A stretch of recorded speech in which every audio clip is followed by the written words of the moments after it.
So I'm joined here with director and cinematographer. Damn, I love that word. My man Noyz. How you doing, fam? What's happening with you, brother? What's happening with you? Hey man, everything's good out this way, So I want to start from the when you first started grinding, man. So we're gonna talk about you at the University of Miami. I'm talking Okay. about during the years they were wreaking havoc. Like I'm talking about they won the national championship in '01. They had Ed Reed, Shockey, Vilma, Andre Johnson. Dog, what was that atmosphere like on campus?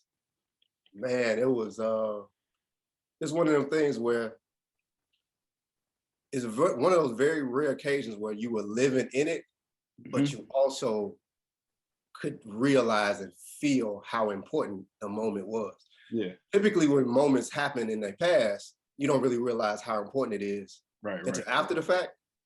Yeah. When we had the best team in the country, everybody at the school also knew that we had the best team ever. Yeah. You know what I'm saying? Like we knew that. We wasn't guessing. We wasn't saying it because those are our friends. Yeah. It was just kind of like, like this is ridiculous. You know what I mean? These are like, cause I used to hoop with some of them. Okay. Yeah, I was about to ask, did you have any interaction with them?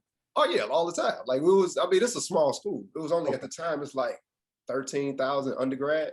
Oh, word. You know what I'm saying? It's a super small school. Yeah. And so like maybe of all the players you might know, right, that you've heard of, like a good like quarter of them, a third of them, like will hoop with us. They even had their own intramural team that we beat when we won the whole thing. Really? Okay. You know what I'm saying? I'm talking about well, Shockey couldn't play at the time, but Andre Johnson was on the team.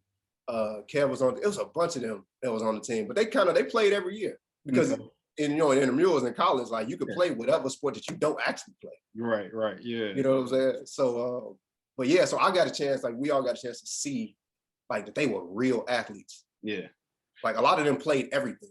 Yeah, and that's the thing. A lot of people fail to realize. Like these dudes not only hoop, they play football, they run track. Some of them play baseball. Like they were multi-sport athletes, and they're good. Like Andre Johnson is actually a great basketball player. Real. Okay. At least then, so I don't know how much in practice he is now, but then like he'd definitely come in and just jump right over you. Like right. I'm not gonna say all of them had the highest basketball IQs. Shockey was nice too. Shockey was nice.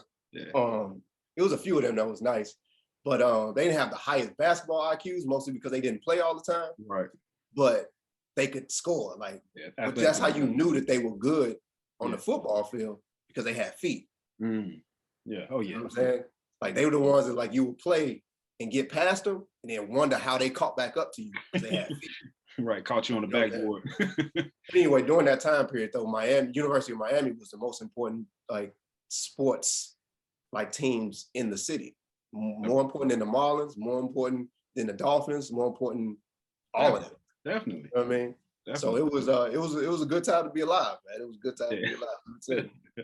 That's dope, man. That's dope. So now about you and your expertise. So how would you describe what you do?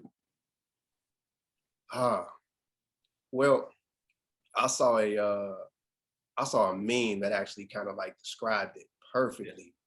And essentially somebody was asking the difference between a videographer and a director, right? And a director and a cinematographer classically are two different jobs, kind of, sort of, right? But nowadays, or in more recent times, like those two things have been merged into the same. You know what I mean? When you got to like hold the camera and tell people what to do, and like pull the vision together while the camera is in your hand. Like, in more recent days, you've had to know how to do both of those things.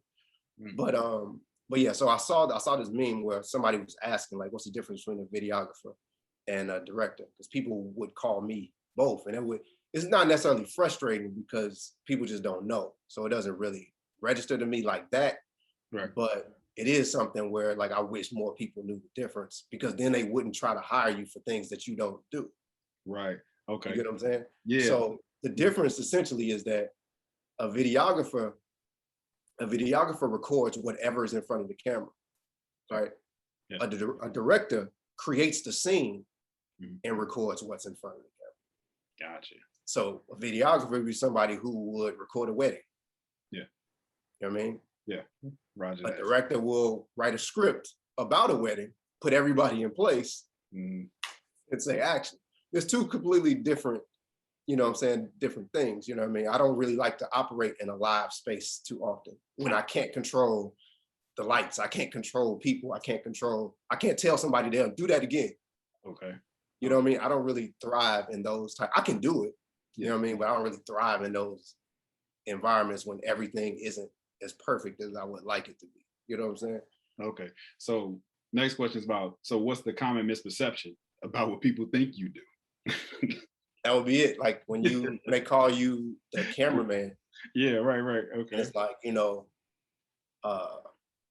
when you do so much more than that, there's a lot of people who feel like, especially today, I mean, in this digital time, a lot of people feel like they can do everything because everything kind of seems to be made easier. Correct. But I think the common misconception is that we just hit record.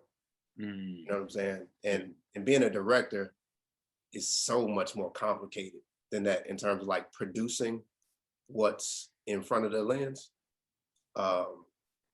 Even if you hire a producer to do things for you, it's still like they are still putting together what you want to be in front of the lens. So having to be conscious of framing and attitude and tone and color and, you know what I mean? Like it's so many things that you have to be conscious of, right? You know what I mean? In order to create the, you know, the feeling that you want, right? That it can be emotionally exhausting. And then on top of that, and like I was saying, in this day and age, so many of us have to like be a DP, was director of photography, somebody who actually does all the framing and is in charge of what the camera is doing at all times, right? When you come in and you can't afford to have 4 different people doing 4 different jobs and you have to do all 4, then not only is it emotionally taxing, dealing with all of these different personalities, it's physically taxing, you know what I mean? Having to hold the camera all day and make sure you don't, you know what I mean, break something. Yeah. You know what I mean? And just intellectually taxing, having to make sure all of these puzzle pieces fall into place at the right time. You know what I'm saying? And also knowing the difference between the things that really, really matter to the story and the things that you can, you know, things that you kind of got on your wish list, and the things that have to be in front of the lens in order for this to even make sense to anybody. Got you.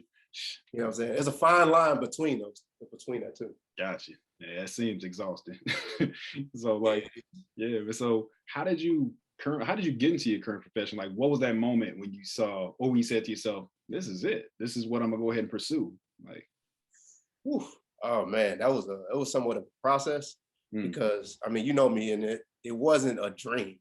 You know what I'm saying? Like, I've always been an artist of some sort. Used to draw when I was a kid, paint a little bit, played instruments, you know what I'm saying? And all of that. So it's always, my father was a photographer, you know what I'm saying, in his pastime. So it was like, it was kind of always in me, but you know, you kind of go through different parts in your life where you want to go to the NBA and I want to be an engineer and I want to do, you know what I'm saying, all of these different things. Yeah. And when I was in school, on my way out of school, like my last couple of years, a friend of mine who was kind of like a mentor to me, he was probably like, I don't know, 3 years older than me or something like that. Not too crazy, but still old enough to have more experience at that age. You know what I'm saying? He was in law school at the time. And he also rapped. And he wanted me to, he didn't really ask me to, but like I was supporting him. And he was like, yo, you should be the hype man on stage with me or whatever, right? Like, whatever, I'm 19, 20. Like, you ain't gotta ask me twice. Yeah. You know what I'm saying? So it's like, yeah, I'm there, whatever. I'm gonna be there anyway. Right. So I might as well, you know, give me a mic. Let me get my flavor on, right? So I did that for like, I did that with him and we just kind of toured the Southwest, Florida, you know what I'm saying? And Atlanta and a couple of different places like that. Okay. And just had a blast doing it. I never thought that I wanted to be a hype man or a rapper though. Like that wasn't what it was for, but it got me into producing though. Okay. Right? Okay. So I get into making beats, right? Yeah. I'm still on my path to be an engineer though. Right. But I'm not trying to quit that in order to produce. It was just something that I was interested in. But I realized I wasn't good at it after about a year or two. And it wasn't even that I wasn't good at it so much as I didn't care to get good at it.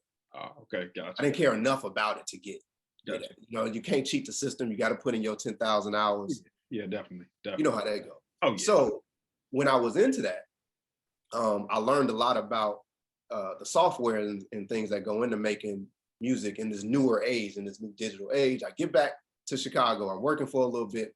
My next door neighbor is like, yo, do you know how to use Pro Tools? I'm like, yeah, I know how to use Pro Tools just from when I was in school. Right. So I get to working with him, and he's a keyboardist, and he starts a production company, and he's like, yo, you should do this with us. I'm still working. You're right. And so I got the bug though, like, cause I'm enjoying doing that because I get a chance to use my engineering degree. I'm an electrical engineer. Audio engineering and electrical engineering are not that different in terms of prerequisites in school and whatnot. Okay. Like the classes you need to graduate is probably like maybe, or at least back then, it was probably only like a 5-6 class difference, right? Gotcha. So living in that world of audio design was nothing crazy to me. And then I was enjoying just being in the studio and helping to make music as opposed to me trying to make music, right? So then I kind of found that niche, and I enjoyed that. Yeah, gotcha. Quit my job because I enjoyed it so much, right? Whatever little money that I had, quit my job, quit working altogether. They had no aspirations on jumping into corporate America, right? You know what I'm saying? Yeah. So I do that. I'm engineering for a minute, making like almost no money, right? Whatever, but I'm loving it though. Right. I'm loving it. And I get to a point in it where, and this is a longer story, but I'm kind of trying to get the highlights because we talking about 20 years, right? I'm trying to squeeze it to like 5 minutes. Hey, we can roll with it, man. Right. So we talk about like almost like 17 years I'm trying to squeeze into, right? Yeah, so during that time period, I'm moving around in the city, like, recording for people. Right. Like just a bunch of names like Twister or some of everybody really in the city. Shauna and GLC and a bunch of people out of Kanye's camp, and was having fun doing that. And then one of my favorite recording artists, this cat named Marvo out of Harvey, he brought a song in that he had got from Don Cannon, an instrumental that he had got from Don Cannon, and he wanted to record it. We jump in. He rapped it all the way through, top to bottom. Okay. I'm amazed that he even just go in and straight knock it out in one take, right? I punch into the booth like, yo, he's a really, really descriptive writer, which is why I like him so much. So I saw the picture in my head as to what the video would look like. I punch in, I said, this is what it should be. If you ever shoot a video for this, it should be like this. I described it to him or whatever. And I'm just throwing it out there. Right. Just cause that's my guy, right? And he tapped back in like, yo, if I can find the money to do it, would you shoot it? Mind you, I don't even own a camera or nothing. I'm not looking to be shooting videos at all, like not even a little bit. I was just having my imagination was going while he was recording. Being a creative that was it. Yeah. So, but I'm also not a person like to turn down the challenge either. Of course. So simultaneously behind those scenes, what was happening was it was this guy who did have a camera, and he had been following me and my team, my production team, the interns, like on MySpace, just to let you know how long ago it was. How long, yeah. Right. And he was like, yo, I just want to be a part of whatever y'all got going on. Word. Right. Yeah. And he had hit us like maybe a couple months before that, but we didn't have a place for him. We were behind the scenes. We were a production team. Right. You know what I'm saying? So it was kind of like, we appreciate it, but it's like, I don't even know what you would do. Right. Right. So fast forward to that moment, I'm like, light bulb goes off. My man who got the camera, I'm gonna hit him up. Right. Now we gonna shoot the video. Yeah. Right. Yeah. I'm gonna direct it. I'm gonna have him shoot it because I don't know how to shoot yet. You know what I'm saying? I'm gonna direct it and I'm gonna edit it. Because I had been shooting a little behind the scenes stuff like with the handheld Best Buy camera or whatever for us for some years at the time, but not nothing that was cinematic though. Gotcha. You know what I'm saying? So we end up shooting that video. I can't even remember how much it was. Like $300, $400, $500 or something like that. And he happened to be like, you know how in every city it's kind of like you have rappers who are like, oh, the rapper's rapper. Right. The rapper that other rappers like. He might not be famous or known nationwide, but the rappers that are in the area check in with certain guys that are local that they respect. Of course. Right.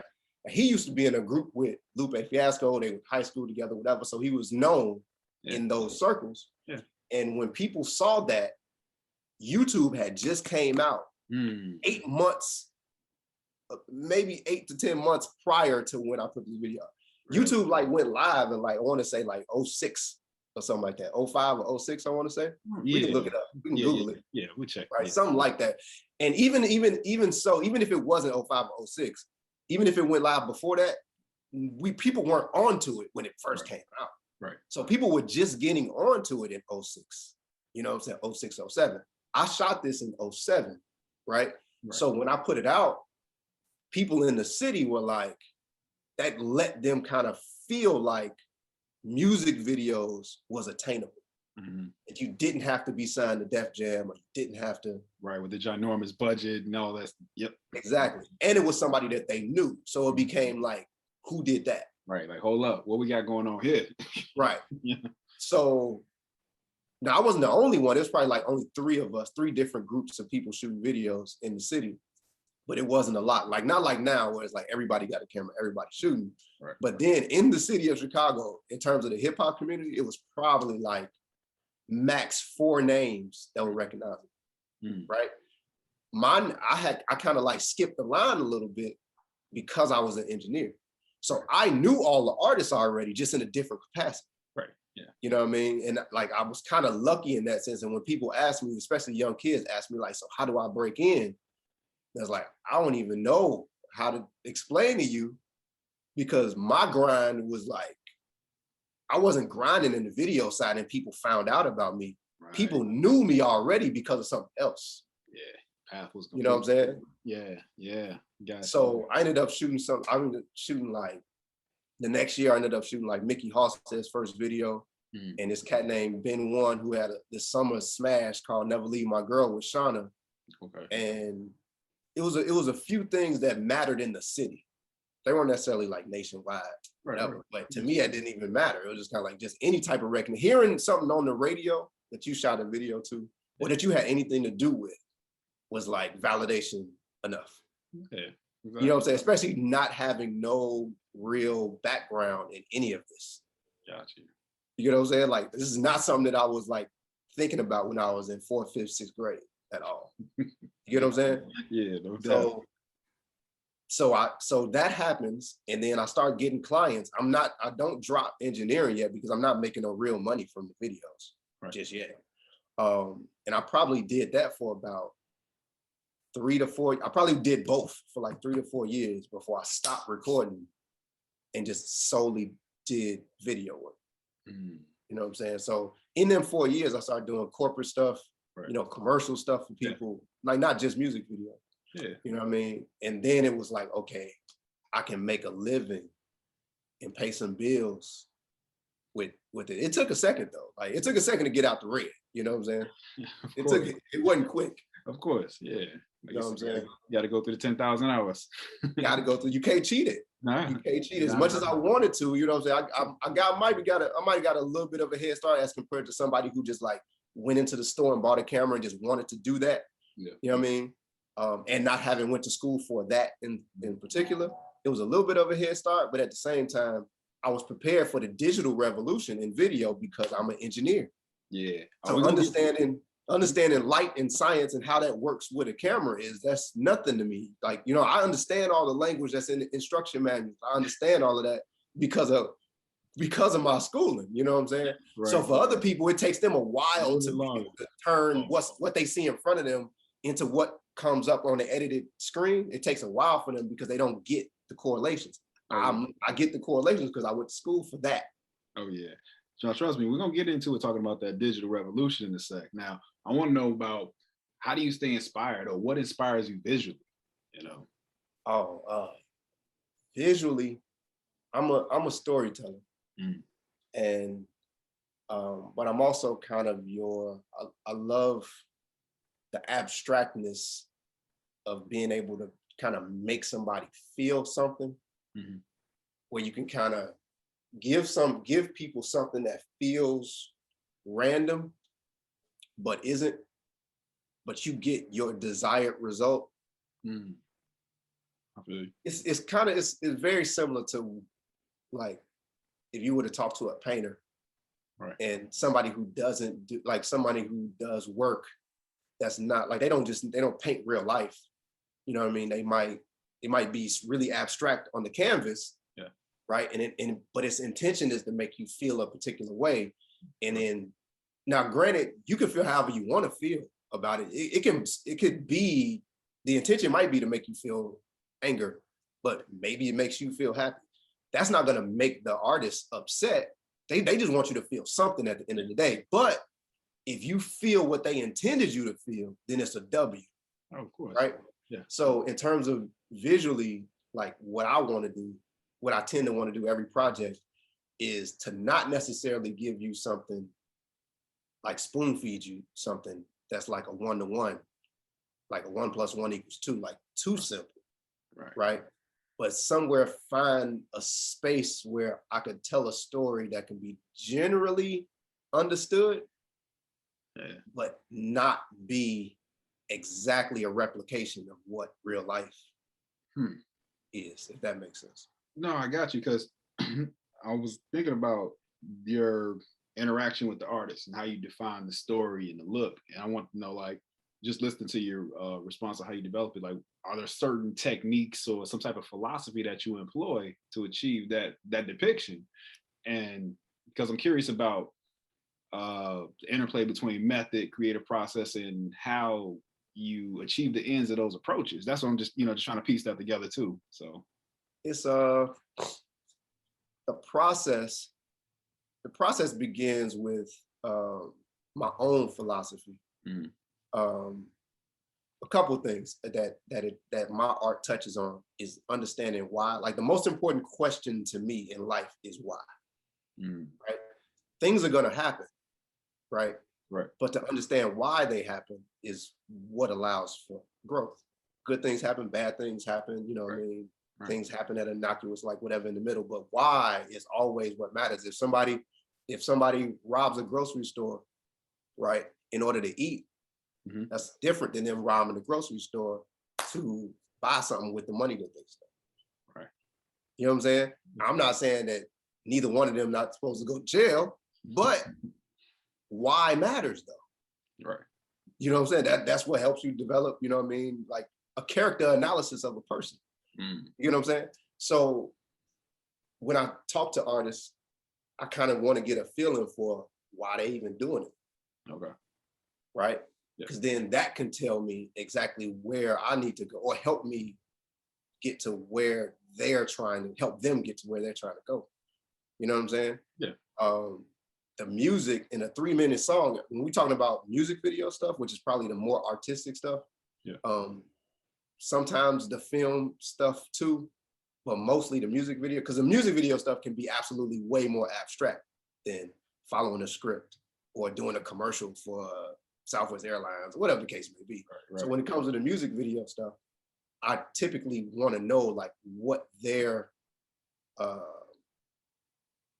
like, how do they perceive themselves as an artist? Okay. You know what I'm saying? And then how they want to be perceived. Like, is that a 1-to-1?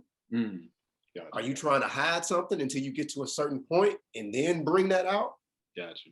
You know what I'm saying? Is it Yeah. like what's really your strategy, if you have any at all?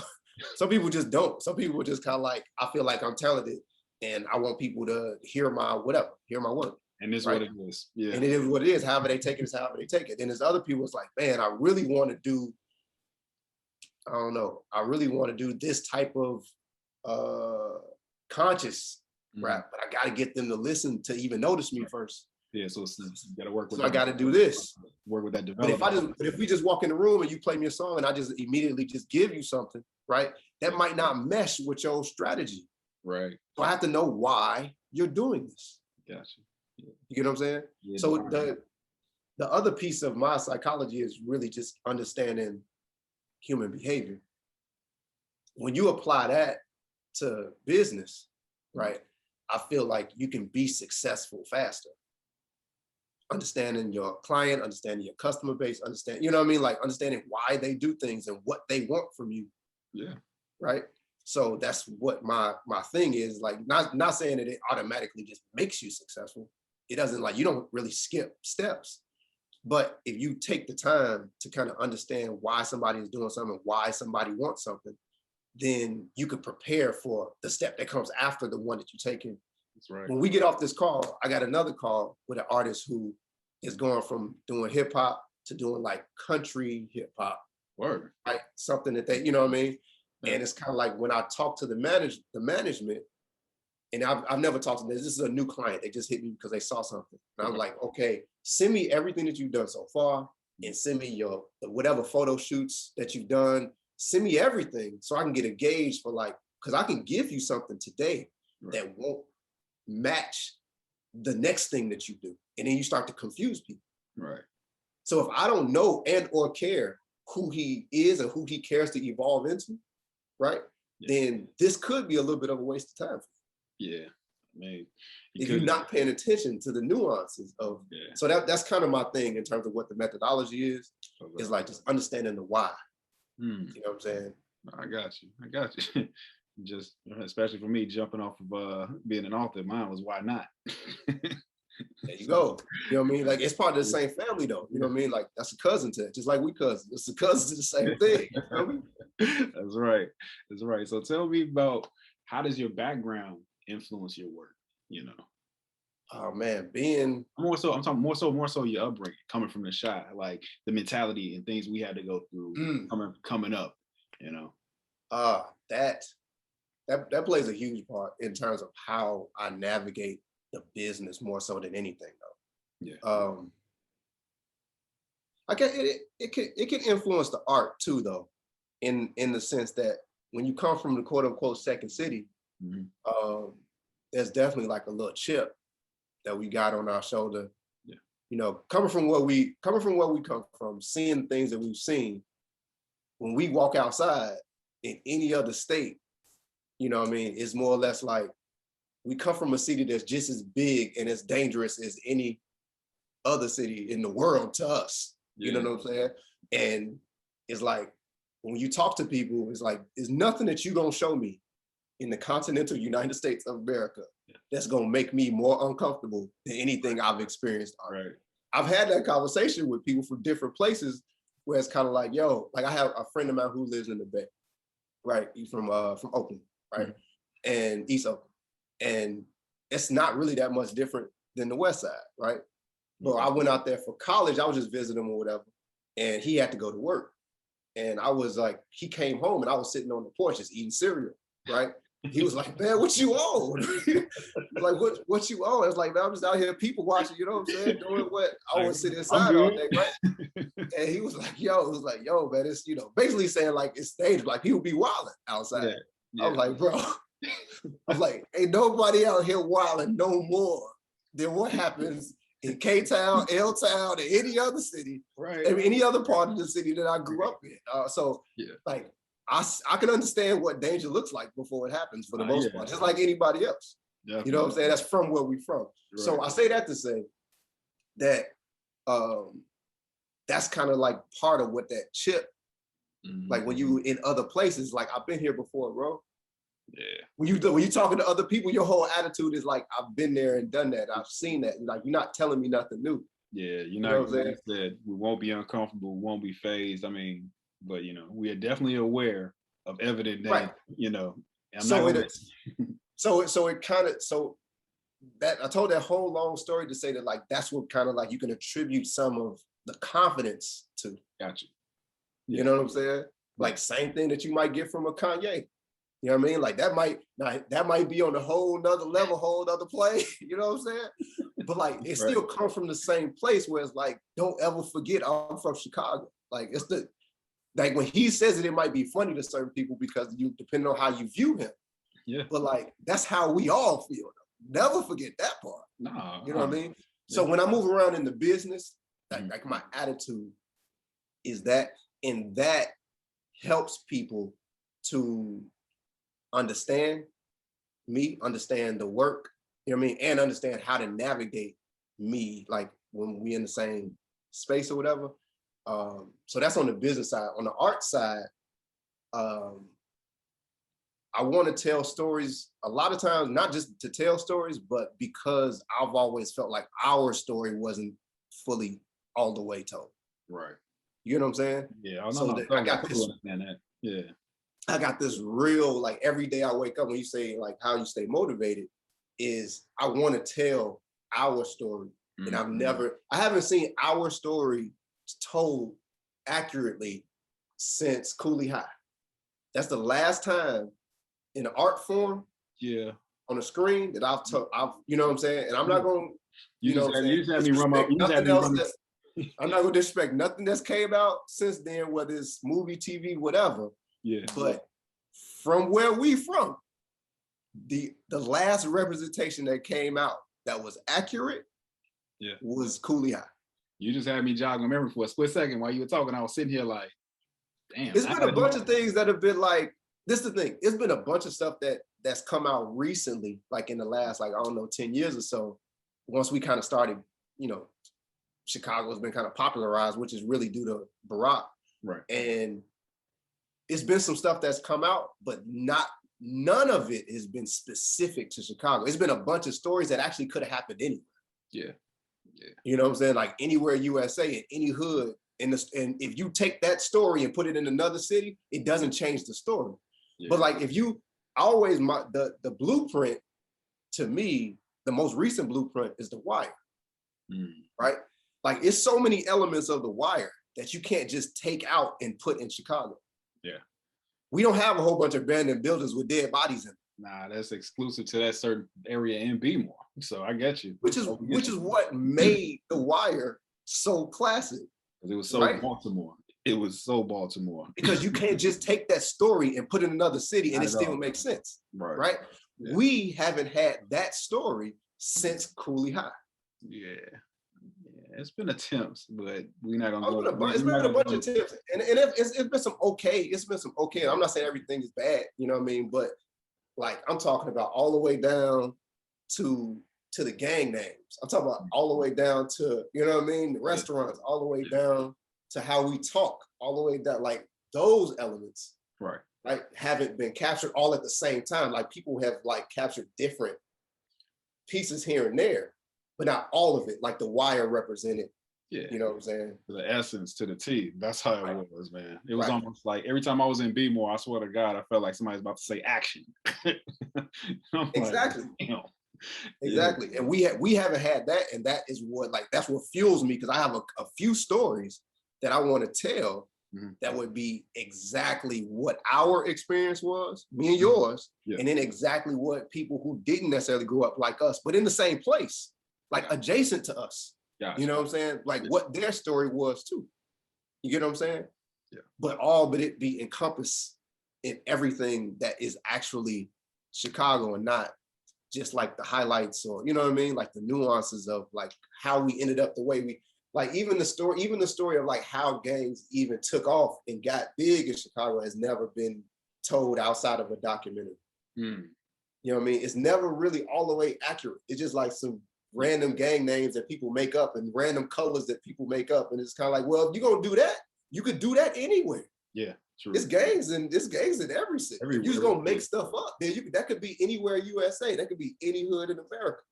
You know what I'm saying? Yeah. So my part of my motivation is getting myself to a point where I could tell our real story, just like Cooley High was told.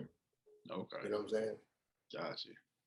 Totally understand. So, like when you alluded to earlier about the digital era, now we came up in the MTV, BT, VH1 when they were the major conduits of music videos. But now, you know, the internet birthed YouTube, streaming, iTunes, and in doing so, with these enhancements, they open a slew of new opportunities in the industry. And from a director standpoint, how would you say that's really helped aid you along the way? I mean, it's a gift and a curse, but it's mostly a gift. Yeah. Being able to, I'll say this, my personality isn't one that like wants to be out front all the time. Okay. I can survive out front. Yeah. I do well out front. Yeah. That's just not where I prefer to be. So having platforms where your work can just live and just be findable, Right. right? The people would say searchable, you know what I'm saying, Googleable or whatever, but searchable, Googleable, and those things, that means that somebody is actually looking for you. Right. I'm saying people could just happen upon your work, right? Randomly, right? And you get a client from that because of, you know what I mean, the visual digital era. You know what I mean? So like it's way more of a gift for me. It's the curses is more or less like how much you got to sift through to get to quality stuff because everybody has access. And that happens with it. Whenever you give the general public access to anything, there's always going to be a bunch of trash you got to go through in order to get to, you know, quality anything. Yeah. You know what I'm saying? Yeah. But yeah, it's mostly a positive. You know what I mean? Because I don't necessarily have to promote. You know what I mean? You do good work and then it finds its way to people and then you just work some more. You know what I mean? Yeah, definitely. Yes. Worse than ever. If this was 1990, right?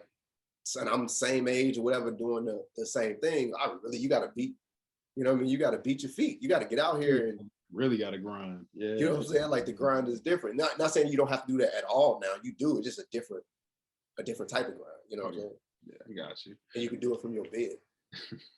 And I got you. And I heard you make a reference to some feature films. So what's the plans for the future?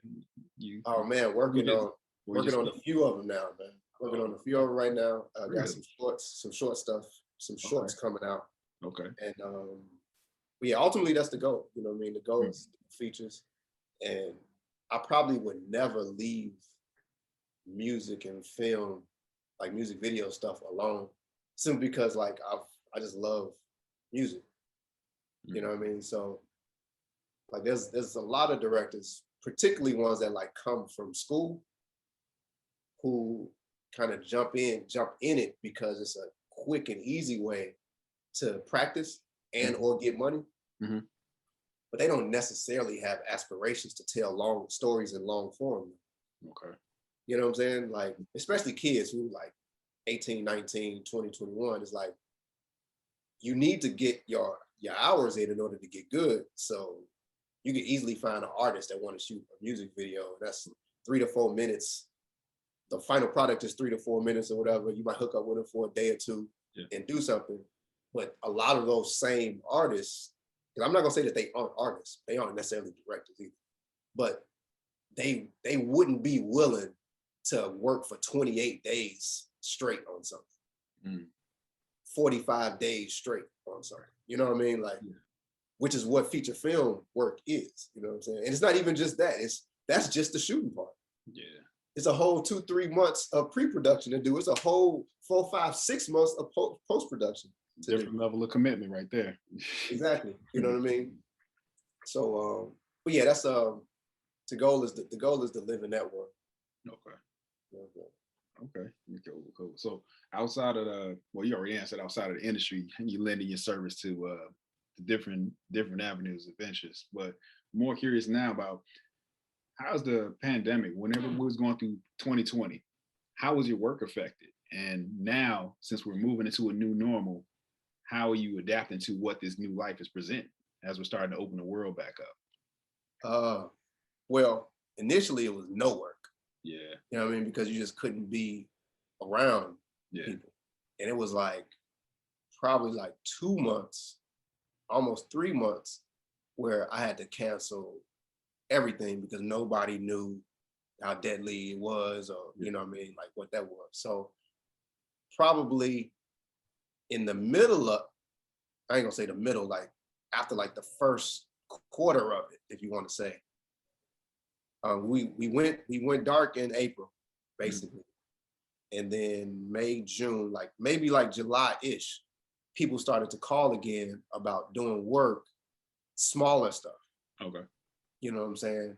And like, you know, you might have 5 people. Like, let's just do this. It's just me, you, like me as a director, the artist, and you know, some talent, 2 or 3 people, Right. and a car and a house and a pool, or, you know what I mean? Simple stuff like that. You know what I mean? Because people really felt like creators were, especially in music, creators were like, yo, everybody is on their phone. Like people were already on their phones crazy before the pandemic. Right. Now they don't have a choice. Like everybody on their phone all day, 24/7, literally on their phone all day. So it's like the people who needed the content were like itching to create content because now people don't have a choice but to pay attention. Right. You know what I'm saying? But their challenge was trying, because also outside was closed. So you can't do no big production. You got to do smaller productions and make it feel big. Yeah. You know what I'm saying? Oh yeah. And so that was a real challenge, is like people who wanted to do something that was worth doing. But at the same time, it's like, yo, everything is closed. Like, so you could, how creative can we be when you can barely fly anywhere, right? Like we want to shoot this, and maybe you singing or rapping about a restaurant or something like that. All the restaurants are closed. We can't even rent one. You know what I'm saying? So it's like all of your locations, almost none of them are available to do anything creative. Now, of course, you can sit on your front porch and do something, but how many of those can you possibly do? Of course, you could be in the middle of the street doing something, or be in a park doing something, but how many of those could you possibly do? You know what I'm saying? So that was a challenge for probably another 3 months. And then in the fall, going into the winter, that's when people were like, F it. Yeah. You know what I'm saying? Like, if we get sick, we get sick. Yeah. That's when you know what I'm saying? Like, we all just gonna wear these masks, and you know what I mean? Like, just try not to be close to each other. Because then, you know, you could find places that were willing to open. They just weren't. Like, I shot something in a jazz club that they were willing to rent it to us. Okay. They just weren't open themselves, and they just limited how many people we could have in there. Right? That started to happen in the fall. When you could like, and people needed money. Yeah. So it's like, if your restaurant or whatever been closed for 4-5 months, and I say, hey, I got $1,000, let us get it for 6 hours, you're gonna be like, what time? Because you're not open no way. Right. They're gonna welcome that easily. Exactly. So it was a bunch of situations like that where it's like, man, it was easier. It became way easier to get stuff that you wanted. Not everything, but so it was like a slow drip, if I would say. It was a slow drip. And then people just kind of like changing their philosophy and like how scared they were or weren't. You know what I mean? Like, knock on wood, I made it through the whole time being around all types of people and not getting sick. You know what I'm saying? And being a director, I can't even have my mask on all the time because I'm trying to talk to people, and you know what I'm saying? People talking to me. Yeah. And you know what I mean? So I was kind of lucky enough to skate through, you know, without getting anything, even interacting with way more people than I would have wanted to during that time period. Yeah, that's a blessing within itself, man. And on the other side, like now that we kind of like almost out of it, as soon as January, February hit, people are like, yo, like we need to do this ASAP because we should have did it in the summer, but we couldn't. Right. So it was like everybody called. You know what I'm saying? Like, it's cold outside. I don't even want to do it. In the wintertime, I normally don't even shoot stuff. Yeah. You know, unless it's mostly inside. You know what I mean? But people were like, yo, we got to get this done because I haven't put out anything in 6 months or whatever the case may be. And content is king. Not just music people. I'm talking about people who want to do commercials and got restaurants and blah, blah, blah, whatever. It's like, I need to be able to market something. Definitely. Yeah. You know what I'm saying? Whether you selling clothes or, you know what I'm saying? Like, whatever the case may be, like, people were like, yo, like, I'm getting calls from all over. Yeah, they missed out on a whole year opportunity. They like, yo, they're like, we got to catch back up, man. We in the red. Right. You know what I mean? And they really reaching out to me and people like me. And they're like, yo, this our last little bit of money. Like, but we have to use it because we have to market. Yeah. Because people gonna forget about us. Yeah. You know what I mean? So it's you know, it's been good this year, it's still limited because, you know, obviously traveling is still limited and, you know, everything is not completely open yet. But it's getting back. It's getting back to normal. Yeah, man. Yeah. So, all right. I know you say you got a call to take. I'm gonna start wrapping it up though, man. So I got You all good. No, man, come on. You definitely all good. I ain't gonna take it now. It's in a couple hours. No, but so what would be some valuable advice that you would have loved to have had early on in the game when you first started on this trajectory?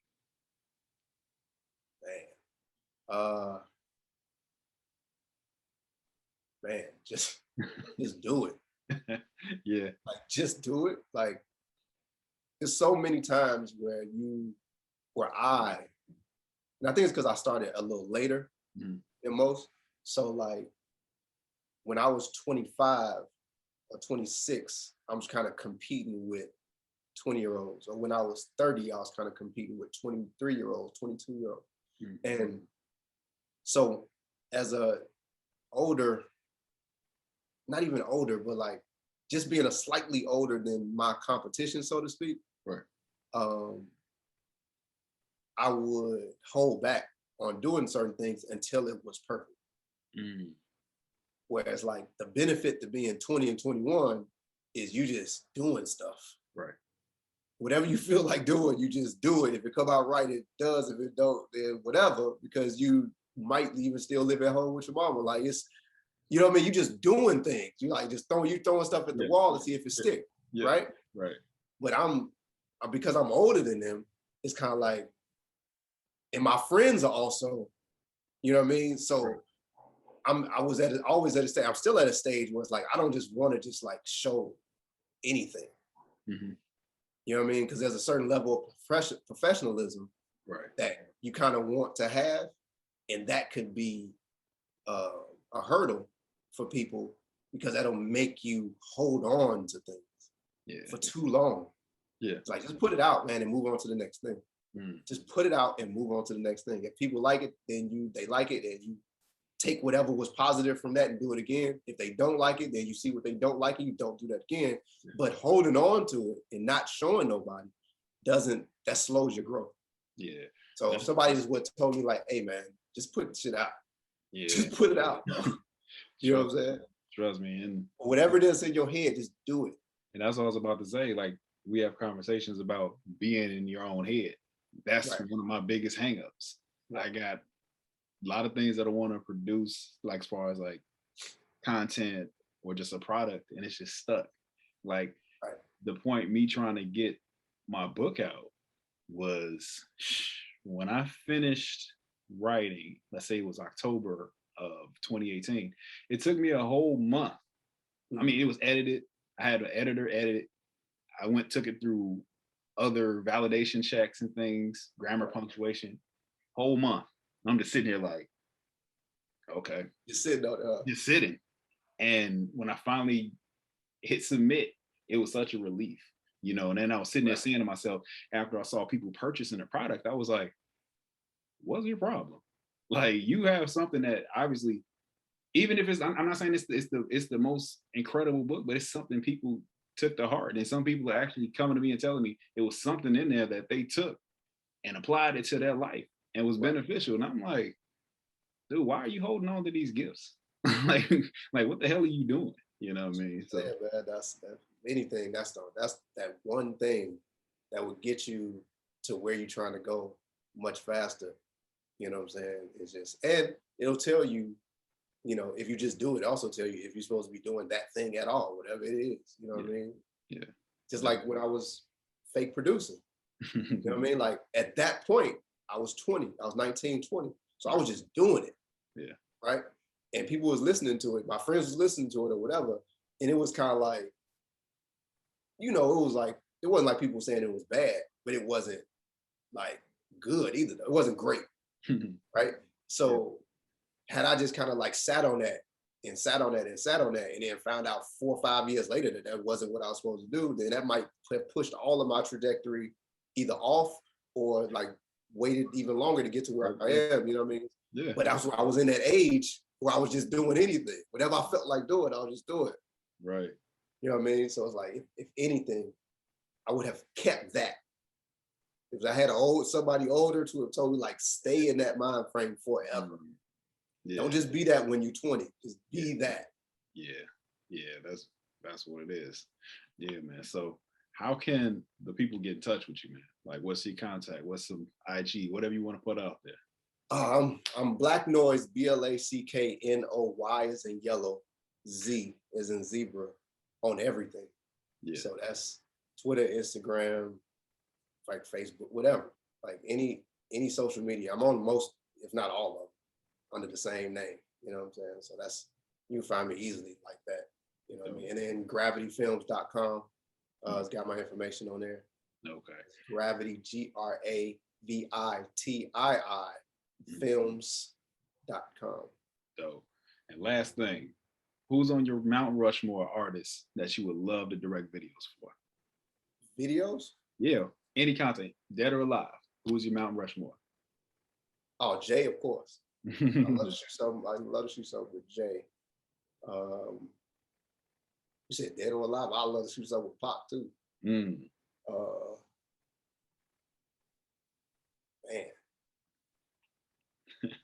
Kendrick Lamar.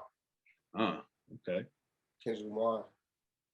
He just seems like he'll just let you just go ham with the creativity. And I know he's got one more. Mount Rushmore has 4 presidents, right? Yeah, 4. One more.